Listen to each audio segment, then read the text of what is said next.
कलाम खुदा में से जो आज हम सीखेंगे खुदा कुदूस की जो 7 ईदें हैं उसको जो उनसे हम देखेंगे। उसमें से आज जो हम जिस ईद के बारे में जानेंगे ये ईद जो उनसी है शावोत कहलाती है।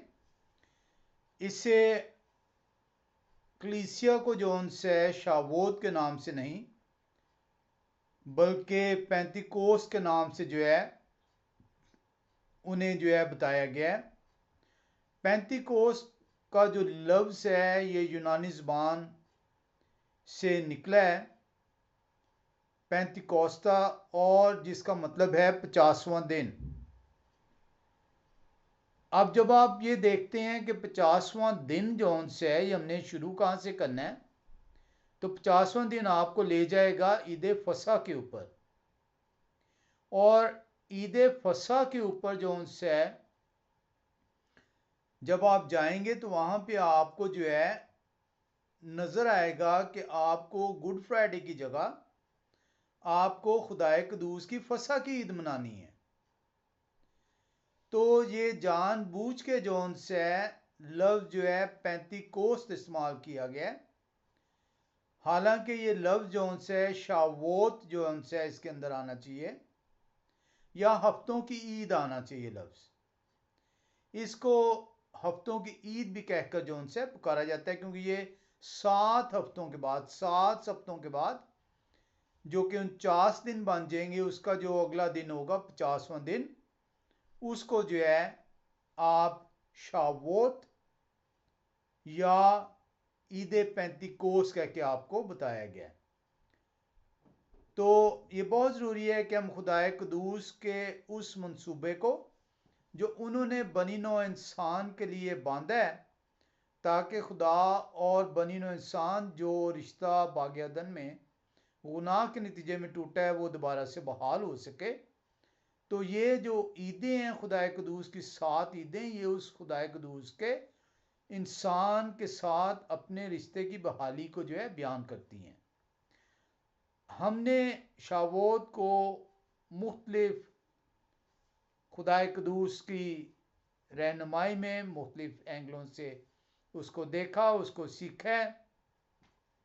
आज हम जो उनसे खुदाए कुदूस की मदद से हम देखेंगे कि कोई सीना में जब खुदाए कुदूस आसमान को तय कर कर कोई सीना की पहाड़ी की चोटी पर उतारते हैं और आसमान पर से बनी इस्राएल से मुखातिब होते हैं, उन वाक़यात की तरतीब और उन वाक़यात को जो उनसे हम देखेंगे। आज मुमकिन है कि हम मुकम्मल तौर पर उन वाक़यात की तफसील में ना जा सकें वक्त की कमी के बायस।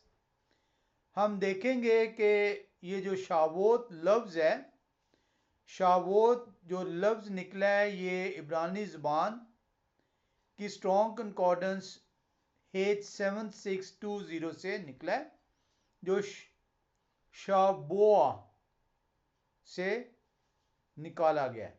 शाबोआ का मतलब है हफ्ते, क्योंकि ये हफ्तों की ईद है। सबत के 7 हफ्ते ईद फसा से और 50वां दिन जौन से ये ईद बनती है। हम इसको खरूज की किताब 34वें बाब की 22वीं आयत में देखते हैं। जब आप खरूज की किताब 34वें बाब की 22वीं आयत में आते हैं तो वहाँ पे कलाम खुदा आपको सिखाता है, यहोवा खुदाए कुदूस फरमा रहे हैं, और तू गेहूं के पहले फल के काटने के वक्त हफ्तों की ईद और साल के आखिर में फसल जमा करने की ईद माना करना। तो ये जो ईद है इसे हफ्तों की ईद जो उनसे कहा जाता है। इसका जो असल नाम है वो शावोत है, जिसका मतलब जो शावोआ से निकाला गया है, जो कि स्ट्रॉन्ग कंकॉर्डेंस 7620 है, और उसका मतलब है हफ्ते। हम इसकी जब तरतीब की तरफ बढ़ते हैं तो हमें इसकी तरतीब को देखना होगा कि इसकी तरतीब किस तरीके से खुदाए कदूस जो उनसे कोई सीना पर जो उनसे 10 अहकाम को जो है वो देते हैं, क्योंकि एन ये जो शावोत की ईद है जिसको 35 कोस कह के अमाल की किताब के अंदर जो है बयान किया गया है, जिसे हफ्तों की ईद कहा गया है, जिसका हुक्म दिया गया है, इसकी अहमियत जौन सी है इसको जानना इसलिए बहुत ज़्यादा ज़रूरी है कि वो चीज़ जिसकी इब्तदा खुदाए कदूस ने बनी इस्राएल के साथ की ईद फसा के 50वें दिन, वो उतरते हैं, आसमान को लपेटते हैं, आसमान पर रहते हुए कोई सीना की पहाड़ी पर वो बनी इस्राएल के साथ मुखातब होते हैं और वो 10 अहद की बातें 10 अहद की बातें जो है अपने लोगों से वो बांधते हैं। अहद के लिए बड़ा ज़रूरी है कि इसके अंदर 2 फरीक हों, क्योंकि अहद अकेला जो उनसे है वो फरीक नहीं बांध सकता। अहद के लिए कम से कम जो है 2 फरीकों का होना ज़रूरी है। एक फरीक खुदा है और दूसरे फरीक जो है खुदा की कौम है जिसको वो चुनते हैं, और हम देखेंगे कि इनमें फ़र्क क्या है। हम देखते हैं कि खुदाए कदूस अपने अहकाम खुद से जो उनसे, क्योंकि उन्होंने अहद को बांधना है बनी इस्राएल के साथ, तो बहुत ज़रूरी है कि अहद का दूसरा फरीक जो उनसे वो वहाँ पर मौजूद हो। और यही वो रीज़न है कि खुदाए कदूस जो है वो आसमान को लपेट कर आसमान पर रहते हुए कोई सीना पर उतरते हैं और इस अहद को बांधते हैं, क्योंकि जब तक अहद नहीं बंधेगा ये मंसूबा जो उनसे है जो खुदा और इंसान के दरमियान मिलाप का मंसूबा है वो मुकम्मल नहीं होगा। तो शावोत की अहमियत जो उनसी है उस अहद की याद दिलाती है जो खुदा ने इंसान के साथ बांधा है। हम देखते हैं कि जब आप इस तरतीब में आते हैं कि किस तरीके से खुदा ने इस अहद को बांधा, तो हम खरूज की किताब 19वें बाब की पहली आयत में आएंगे। खरूज की किताब 19वें बाब की जब आप पहली आयत में आते हैं तो हम देखते हैं कि बनी इस्राएल मिस्र की गुलामी से निकल रही है। हम खरूज 19:1 के अंदर जाएं तो वहां पे हमें नजर आता है, और बनी इस्राएल को जिस दिन मुल्क मिस्र से निकले 3 महीने हुए हैं, यानी बनी इस्राएल मुल्क मिस्र की गुलामी से खुदा अपने जोरे बाजू से उन्हें निकाल लाते हैं और उन्हें वहां से खरूज किए हुए 3 माह हो चुके हुए हैं। लिखा है, और बनी इस्राएल को जिस दिन मुल्क मिस्र से निकले 3 महीने हुए उसी दिन वो सीना के बयाबान में आए, उसी दिन वो सीना के बयाबान में आए। तो हमें इस वक्त के तयन का अंदाज़ा हो रहा है कि ईद फसा जो है जैसी बनी इस्राएल खाते हैं उसके अगले दिन जो उनसे वो मिस्र से खरूज करते हैं, अली सबा खरूज करते हैं, और अब 3 माह हुए हैं और 3 महीने पूरे होने पर वो जो उनसे कहाँ पे पहुंच गए हैं, वो कोई सीना के बयाबान में पहुंचे हैं। अब इसको जब आप तारीख के झरोके में जानते हैं तो वहां पे आपको नजर आता है कि ये इब्रानी कैलेंडर के मुताबिक 2448वां साल है। 2448वां साल इब्रानी कैलेंडर के मुताबिक। और अगर आप इसको जो उनसे जो आज मौजूदा कैलेंडर है उसके अंदर देखें तो ये बनता है 1313 BCE। इसको अमूमी तौर पे BC भी कहा जाता है, यानी कबल मसीह, बिफोर कॉमन एरा। BC है बिफोर कॉमन एरा, और C है जब मसाया आ चुके हैं, पैदा हो चुके हैं, और उसके बाद जो है कॉमन एरा CE बनता है। तो ये 1313 बिफोर BCE है, बिफोर कॉमन एरा, या इसे इब्रानी कैलेंडर में देखें तो 2448वां साल। हम देखते हैं कि यहोवा खुदाए कदूस अपनी कौम से जिसे वो चुन रहे हैं और जिसका वो ऐलान फरमाते हैं, सिर्फ चुनना नहीं है, ऐलान फरमाया है।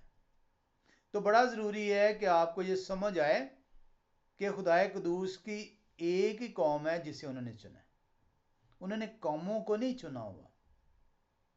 तो ये गलत फहमियां जो आपके ज़हनों के अंदर डाली गई हैं कि खुदा ने ये कौम भी चुन ली, ये भी कौम चुन ली, ये भी कौम चुन ली, तो खुदा ने सिर्फ एक कौम चुनी है और उस कौम से अहद बंद है, सिर्फ उसी कौम से अहद बंद है। अब आप सोचते होंगे कि फिर हम किस तरीके से उस कौम में, उस अहद में दाखिल होते हैं। तो हम उस कौम में जिसे खुदा ने अपनी कौम कहा है उसमें दाखिल होते हैं ईमान के वसीले से। और वो ईमान क्या है कि मसाया के कफारे पर ईमान लाना। तो जब आप मसाया के कफारे पर ईमान ले आते हैं तो आप उस कौम का हिस्सा ठहरते हैं। पौलुस रसूल इसको बयान करते हैं। हम देखते हैं कि ये वो वक्त है जब खुदा अपनी कौम से अहद बांधने आए हैं, अपनी कौम को चुनने आए हैं और ऐलान फरमाते हैं कि तुम मेरी कौम होगे। सिर्फ चुना नहीं है कि कौम को इल्म ही नहीं है मुझे चुन लिया, ऐलान फरमाया, खुदा ने ऐलान फरमाया। क्या आपको कहीं और पे ऐलान नजर आता है कि खुदा ने किसी और कौम के बारे में ऐलान फरमाया हो कि तुम मेरी कौम हो? हाँ, आपके पादरी हज़रात या फादर या बिशप आपको जरूर ऐलान कर देते हैं कि तुम खुदा की कौम हो, लेकिन खुदा की तरफ से ऐलान नहीं है। खुदा की तरफ से एक ही दफा ऐलान हुआ है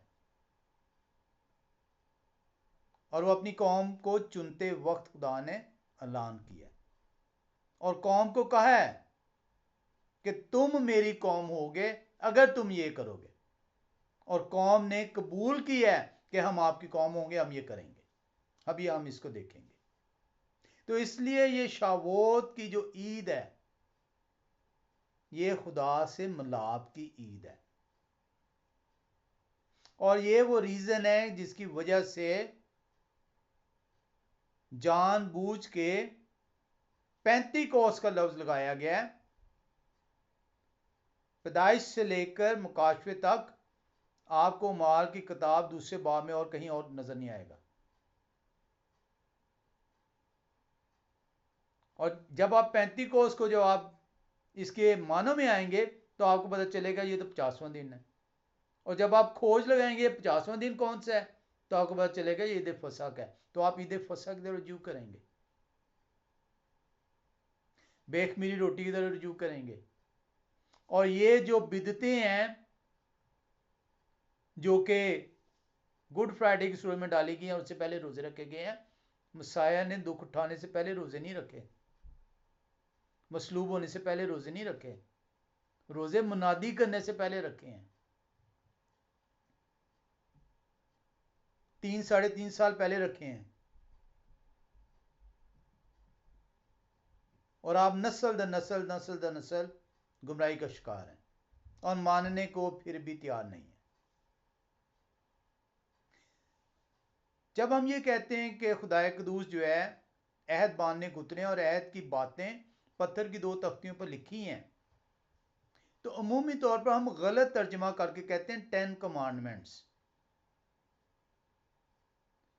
10 कमांडमेंट्स गलत तर्जमा है। ये 10 कमांडमेंट्स 10 अहकाम गलत तर्जमा है। ये 10 खुदा के अकवाल हैं, ये 10 खुदा के इकवाल हैं। इनके साथ खुदाए कदूस और बहुत सारे अकवाल दे रहे हैं कि किस तरीके से तुमने अपनी जिंदगी को बसर करना है। ये 10 अकवाल, ये वो अहद की बातें हैं, इनके अलावा और खुदा ने अपने हाथ की तरीके से नहीं लिखी। जो बाकी बातें खुदा ने मोशे को बताई हैं वो 613 और अहकाम है। वो आपको किस तरीके से अपनी रस्मी जिंदगी, अपनी समाजी जिंदगी के अंदर अपने आप को ढालना होगा, उसके अहकाम आते हैं। इन्हीं 10 अहकाम को आगे एलेबोरेट कर दिया गया, फैला दिया गया, समझा दिया गया, सिखा दिया गया।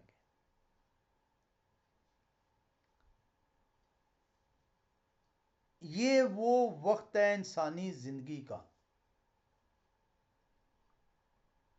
गुनाह के बाद जो बागे अदन में होता है, उसकी जिंदगी के अंदर एक बहुत वाजे बड़ी तब्दीली आई है इंसानी जिंदगी के अंदर।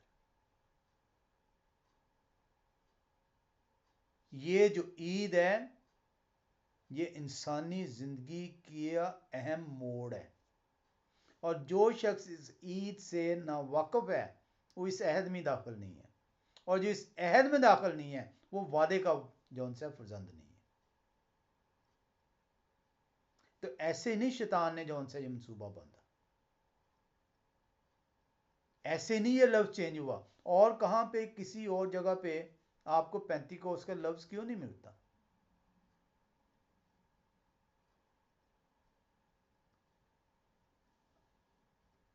हम देखते हैं वो वादा, वो अहद जो खुदा ने बुजुर्गों के साथ बांधा, अब्राहम से बांधा और यित्खाक से बांधा और याकूब से बांधा, और वो अब्राहम के फर्जंद, यित्खाक के फर्जंद और याकूब के फर्जंद कहलाए। और याकूब को जब लकब इस्राएल का दिया तो वो इस्राएली कहलाए। क्या कहलाए? इस्राएली। अब वो इस्राएली नहीं रहे सिर्फ, अब खुदा ने क्या किया? उन्हें अपनी कौम करार दे दी,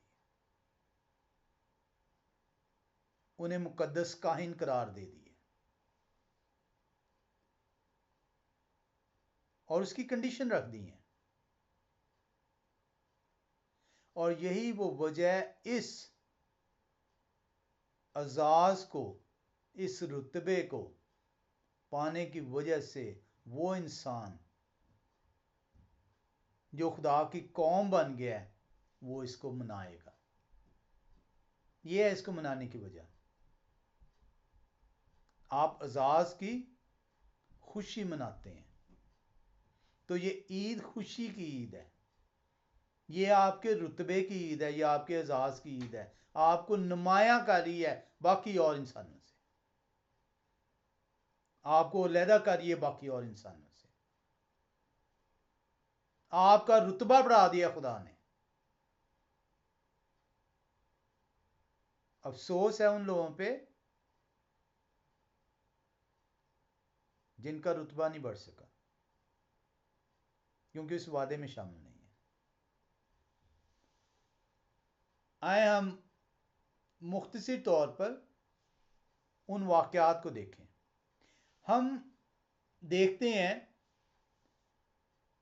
ये शिवान का महीना है, इब्रानी कैलेंडर के मुताबिक सिवान का महीना है। अब सिवान, किसी भी महीने को जब वो शुरू किया जाता है तो उसकी जो पहला दिन है वो बड़ा मुबारक कहलाता है, उस महीने का पहला दिन, और बनी इस्राएल खुशी मनाती थी। पहला दिन हर माह का मुबारक खुशी मनाने का दिन, और उस महीने का वो सरबराह कहलाता है, हेड ऑफ द मंथ कहलाता है। और ये वो दिन है जब बनी इस्राएल कोई सीना में दाखिल होती है। तो हम देखते हैं कि सिवान की पहली तारीख है और बनी इस्राएल बयाबान में कोई सीना में गुलामी से निकलने के बाद दाखिल हुई है। आए दोबारा खुरूज 19वें बाब की पहली 2 आयात को देखें। लिखा है, और बनी इस्राएल को जिस दिन मुल्क मिस्र से निकले 3 महीने हुए, उसी दिन वो कोई सीना के बयाबान में आए, और जब वो रफदीम से रवाना होकर सीना के बयाबान में आए तो बयाबान में ही डेरे लगाए। सो वो वहीं पहाड़ के सामने इसराइलियों के डेरे लगे। तो ये सिवान की पहली तारीख है, सिवान का महीना है और उसकी पहली तारीख है, क्योंकि नया महीना स्टार्ट हुआ है 3 महीने हो चुके हैं और बनी इस्राइल बयाबान में आ चुकी है। अब वहां पे डेरे लग गए हैं बनी इस्राइल के। दूसरे दिन क्या हो रहा है? सिवान के महीने के दूसरे दिन खुदाए कदूस मोशे को ये कहते हैं,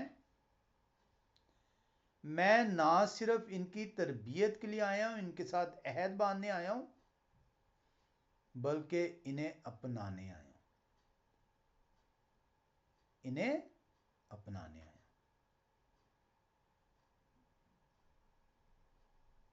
अहद किस चीज का है? अपनाने का, अपना बनाने का, दुल्हा और दुल्हन का मिलाप।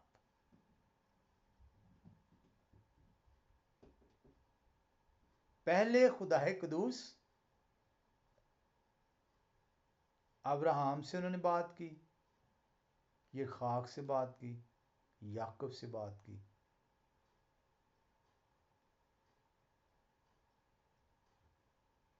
लेकिन अब दूल्हा जो है वो अपनी दुल्हन से अहद बांधने को आ रहे हैं। वहां पे जो अहद आपको नजर आता है वो इनफरादी अहद है।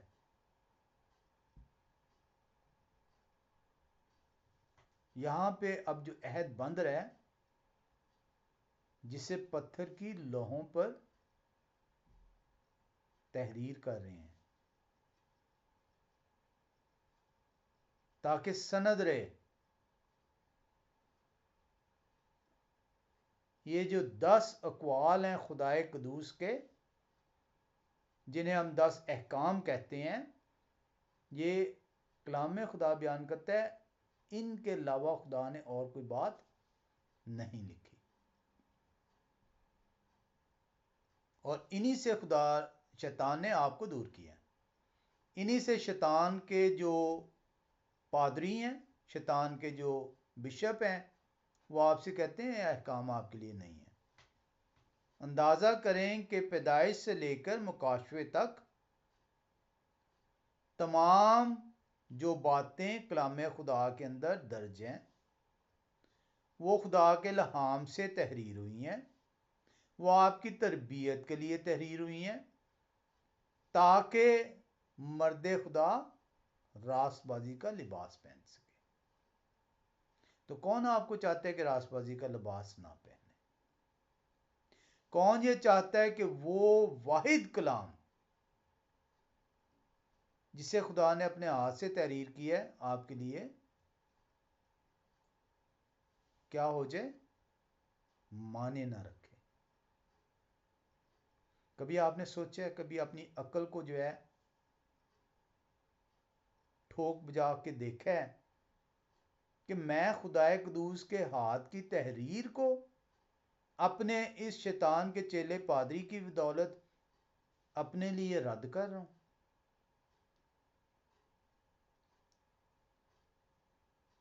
आए देखें दूसरे दिन क्या हो रहा है। खुदाए कदूस मोशे से कहते हैं कि मैं बनी इस्राइल से सिर्फ अहद बांधने नहीं आया, बल्कि उन्हें चुनने आया हूं, उन्हें अपनी कौम बनाने आया हूं। जाएं और जाकर बनी इस्राइल से मेरा ये पैगाम दे दें, तुम मेरी कौम बनोगे।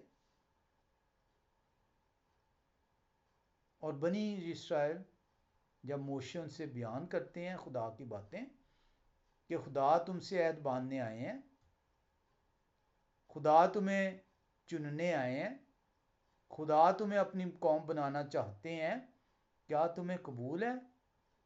तो बनी इस्राइल ने सोचा नहीं, बल्कि उन्होंने क्या कहा? नसेवा निश्मा, जो कुछ खुदा कहेंगे हम वो करेंगे। बनी इस्राइल 2 वादे करती है, हम सुनेंगे और करेंगे। खुदा हमसे बात करें, और आपका जो शैतानी पादरी या फादर या बिशप या जो भी ओहदा रखता है, वो आपसे क्या कहता है कि खुदा ने जो बात की है और उसे पत्थर की 2 लोहों पर तहरीर कर दिया, वो आपके लिए नहीं है। तो आप कैसे जो है वो खुदा की कौम बनेंगे? खुदा की कौम बनने के लिए इकरार करना पड़ेगा। 2 फरीक है ना अहद के लिए।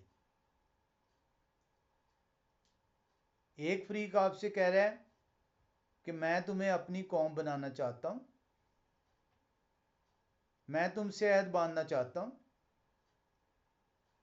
क्या तुम्हें कबूल है? और आपका क्या जवाब है? क्या आपका जवाब उस कौम की मानिंद है? नसे व निश्मा, हम सुनेंगे और करेंगे, आप जो कहेंगे हम करेंगे। आए देखें क्या उन्होंने कहा। हम चलेंगे खरूज 24वें की 7वीं आयत में। खरूज की किताब 24वां बाप और 7वीं आयत में कलाम खुदा में सिखाता है,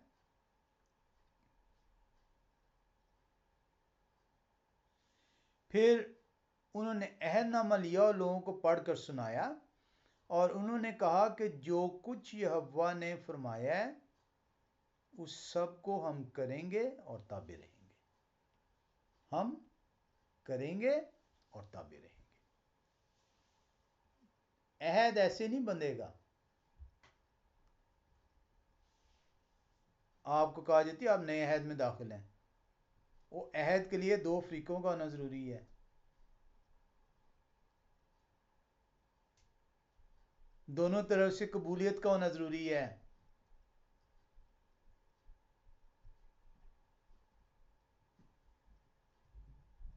आपको यही नहीं इलम कि पुराने और नए नामे में फ़र्क क्या है, पुराना अहद क्या है और नया अहद क्या है। आपको यही नहीं पता कि नए अहद की तहरीर क्या है, क्योंकि आपको पुराने अहद की तहरीर का इल्म नहीं, आपसे वो तहरीर ही ले ली गई है। आज कितने लोग हैं जो कि जानते हैं कि नए अहद में जो बातें हैं, तहरीर है, जो स्टेटमेंट है, वो क्या है। अगर उन्हें इल्म होता, अगर वो कौम होते, अगर उन्हें अहद बांधा, उनसे बंधा होता और उन्होंने इकरार किया होता, तब वो स्टेटमेंट को जानते। और कलाम खुदा कहता है कि स्टेटमेंट खुदा ने इन 10 बातों के अलावा और कोई बात नहीं कही। तो ये ईद जौन सी है, ये आपसे खुदा का अहद है, और अहद के लिए 2 फरीक आपकी तरफ से इकरार कबूलियत नहीं होगी तो आप खुदा की कौम नहीं है।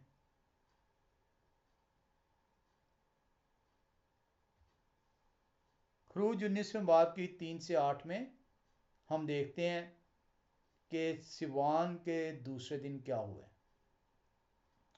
खरूज की किताब में चलेंगे 19वें बाब की 3 से 8वीं आयत।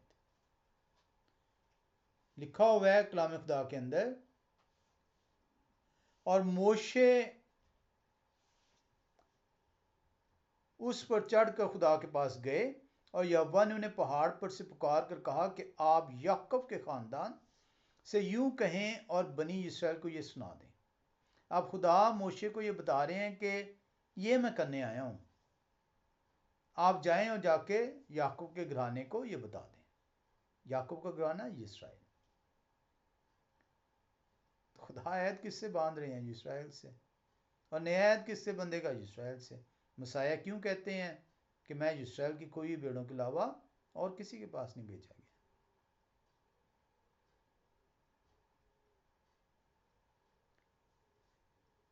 कि तुमने देखा कि मैंने मिस्रियों से क्या क्या किया, और तुमको गोया उकाब के परों पर बिठाकर अपने पास ले आया। सो अब अगर सो अब अगर आज से, इसी वक्त से, अभी से, अगर तुम मेरी बात मानो और मेरे अहद पर चलो। ज़हन में रखिएगा ये बातें, अगर तुम मेरी बात मानो और मेरे अहद पर चलो। कंडीशंस हैं खुदा की कौम बनने के।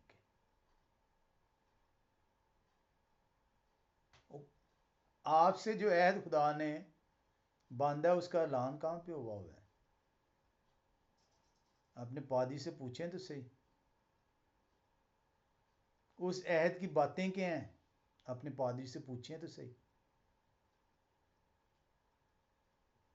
कहाँ पे स्टेटमेंट है? कौन सी स्टेटमेंट है? उस स्टेटमेंट के अंदर लिखा क्या हुआ है? वो बातें लिखी क्या हुई हैं? पूछिए तो सही जरा।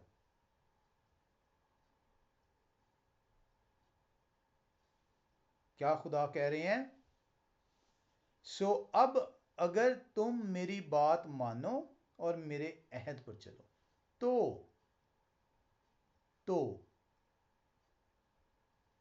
अहद मेरे साथ करोगे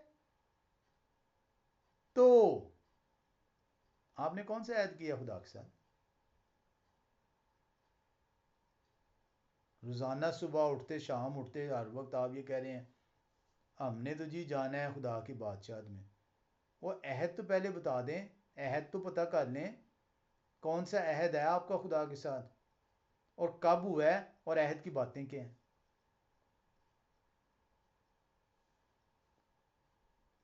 तो सब कौमों में से, तो सब कौमों में से, ये है वो रुतबा जो दिया गया इंसान को। किसको? जो बातों को सुनेगा और अहद में शामिल होगा। ये ईद, ये वो ईद है जिसमें खुदाए कदूस आपको रुतबा अता करते हैं, इसलिए इसको मनाना जरूरी है।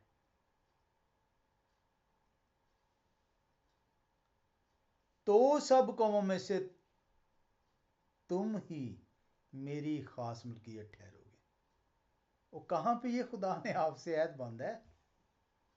अपने पादी से पूछें तो सही भाई, हमें बताएं कोई कलाम में से आयत जहां पे खुदा कह रहे हैं कि अब से तुम मेरी खास मलकियत होगे। यहाँ पे तो कलाम खुदा बड़ा वाज़े बयान कर रहा है, खुदा ऐद बांध रहे हैं, खुदा उन्हें बयान कर रहे हैं कि तमाम कौमों में से, तमाम कौमों में से लिखा हुआ है तो सब कौमों में से तुम ही मेरी खास मलकियत ठहरोगे क्योंकि सारी जमीन मेरी है। यह है रुतबा इस ईद का अहद के नतीजे में। तो इसलिए अहद का बंधना बड़ा ज़रूरी है अगर आप रुतबे को हासिल करना चाहते हैं।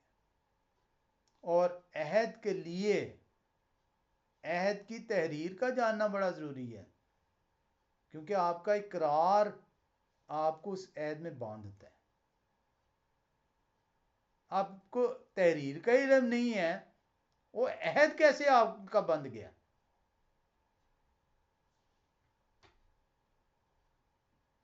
लिखा है और तुम मेरे लिए कायनों की एक ममलकत और एक मुकद्दस कौम होगे। ये है वो रुतबा, तमाम कौमों से अलहदा मुमताज रुतबा। इन्हीं बातों को आप बनी इस्राएल को सुना देना। तब मोशे ने आकर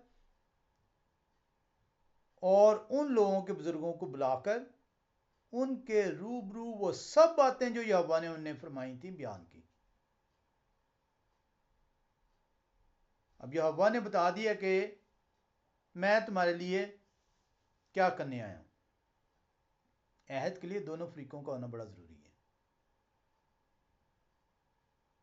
पहले वो जो अहद बंधे हैं वो अहद बंधे हैं इंडिविजुअल अब्राहम से, यिर्खाक से, याकूब से।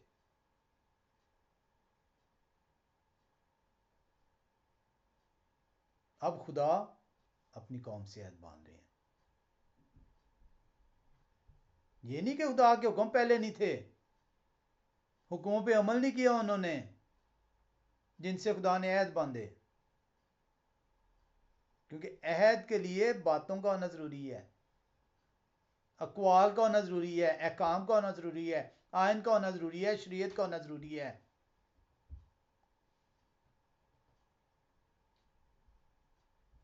इसलिए खुदा कुदूस फरमाते हैं कि अब्राहम ईमानदारों के बाप है, उन्होंने मेरे सब हुक्मों पर अमल किया, क्योंकि खुदा ने उनसे अहद बांधा था।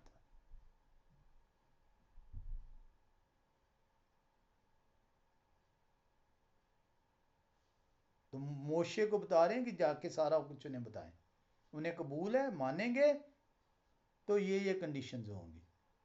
सब कौमों में से मैं उन्हें मुमताज करूंगा, वो मेरी कौम ठहरेंगे, मैं उन्हें मुकद्दस करूंगा और वो मुकद्दस खुदा के काहिन कहलाएंगे। 8वीं आयत बयान करती है, अब इकरार की बारी आ गई है दूसरे फरीक की।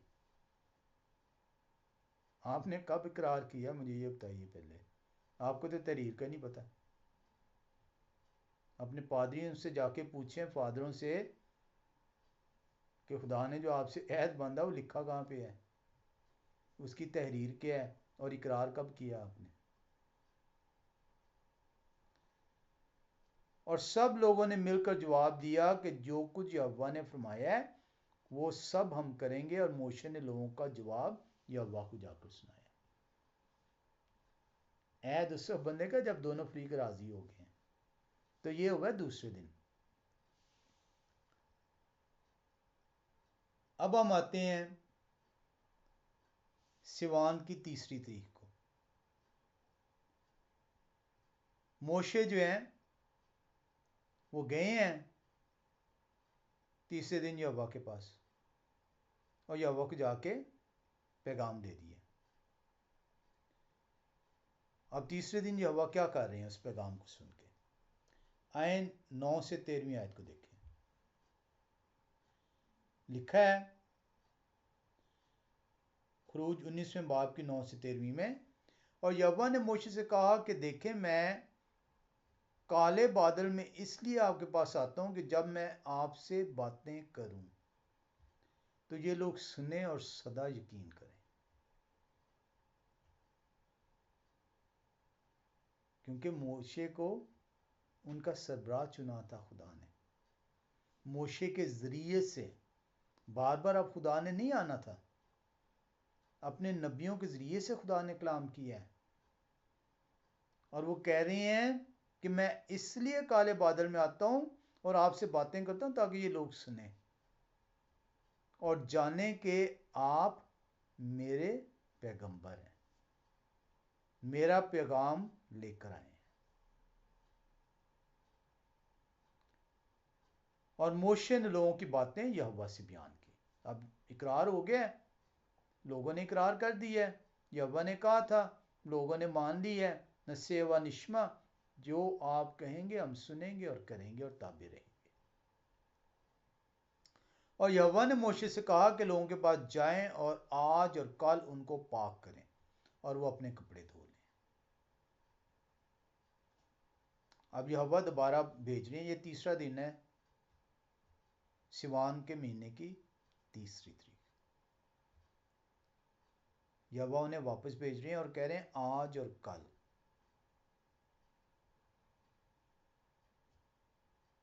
यानी चौथी पांचवी उन्होंने तैयारी करनी है। तैयारी में क्या करना है? आज और कल उनको पाक करें और वो अपने कपड़े धो लें, और तीसरे दिन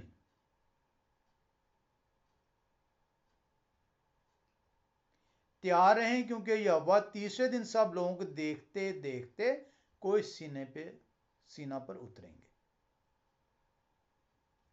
अब ये थोड़ी सी गिनती में इख्तलाफ है रबियों के दरमियान। वो कहते हैं ये सिवान की छठी है और कुछ कहते हैं सिवान की 7वीं तारीख है। वो कहते हैं 3 दिन के बाद हुआ है ये, यानी 7वीं तारीख को, और कुछ कहते हैं कि नहीं ये छठे दिन जो उनसे हुआ है। लिखा है और तीसरे दिन तैयार रहें क्योंकि यहोवा तीसरे दिन सब लोगों के देखते देखते कोई सीना पर उतरेंगे। और आप लोगों के लिए चारों तरफ हद बांध कर उनसे कह देना कि खबरदार, तुम ना तो इस पहाड़ पर चढ़ना ना इसके दामन को छूना, जो कि पहाड़ को छुए जरूर जान से मार डाला जाए, मगर उससे कोई हाथ ना लगाए, बल्कि वो लाकलाम संसार किया जाए या तीर से चीदा जाए, खा वो इंसान हो खा हैवान, वो जीता ना छोड़ा जाए। और जब नरसिंगा देर तक फूंका जाए तो वो सब पहाड़ के पास आ जाए। ये वो कंडीशन है जो कि यहोवा खुदा कुद्दूस मोशे को बयान कर रहे हैं। सिवान के तीसरे तरीके जाएं, जाकर उन्हें तैयार करें, वो अपने आप को तैयारी करें, अपने आप को धोएं, पाक साफ करें, गलाजत से दूर करें, जिस्मानी गलाजत जो है। एक बाउंड्री लगाएं और कोई उस बाउंड्री के पार न जाए, ना जानवर जाए इंसान जाए। अगर कोई गया और पहाड़ को छुआ, जहां पे मैंने आना है वो पाक है जगह, वो जरूर जान से मारा जाएगा। और जब देर तक नरसिंगा फूंका जाए, नरसिंगे कौन फूंकेंगे? फरिश्ते। तो तब वो अपने अपने डेरे से निकलें और आ जाए।